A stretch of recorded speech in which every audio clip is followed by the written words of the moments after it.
Comportement particulièrement agité. Le soir de Noël, avant-hier donc, le voyageur surexcité et sans billet qui s'en serait pris dans un train à un père et son fils, une barmaid et un contrôleur est débarqué en gare de Valence TGV. Le jeune homme aurait quitté son domicile de Beauvais le matin même, selon ses proches. Il est 21h. Face aux gendarmes, celui qui n'est pas encore un meurtrier présumé a retrouvé son calme. Il demande à être conduit à l'hôpital. Mais autour de minuit, il quitte les urgences sans avoir vu de médecin. Il va partir manifestement à pied, il va tenter à plusieurs reprises d'arrêter des véhicules, manifestement pour se faire prendre en charge ou peut-être pour prendre les véhicules. Et on va avoir donc cette série d'homicides. Le premier sur la commune de Chabeuil, dans cette maison isolée, une octogénaire est mortellement frappée de plusieurs coups de couteau.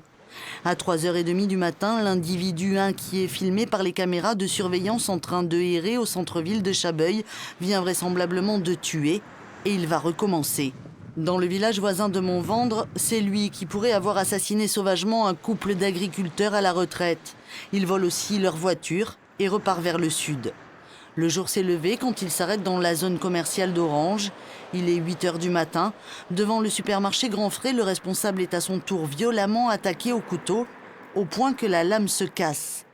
Puis, c'est avec une pierre que le suspect s'en prend à une dame âgée de 65 ans, actuellement entre la vie et la mort. Mais ce n'est pas sa dernière victime. Il reprend la route pour, semble-t-il, taper encore. Vers 9h15, sur la route départementale 7, il semble avoir percuté volontairement donc, avec la Citroën la voiture d'un autre automobiliste à qui il va porter des coups, de violents coups avec une batte de baseball.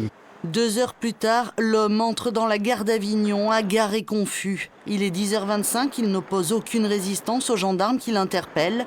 Calme et mutique, il ne dira pas un mot de sa nuit sanglante.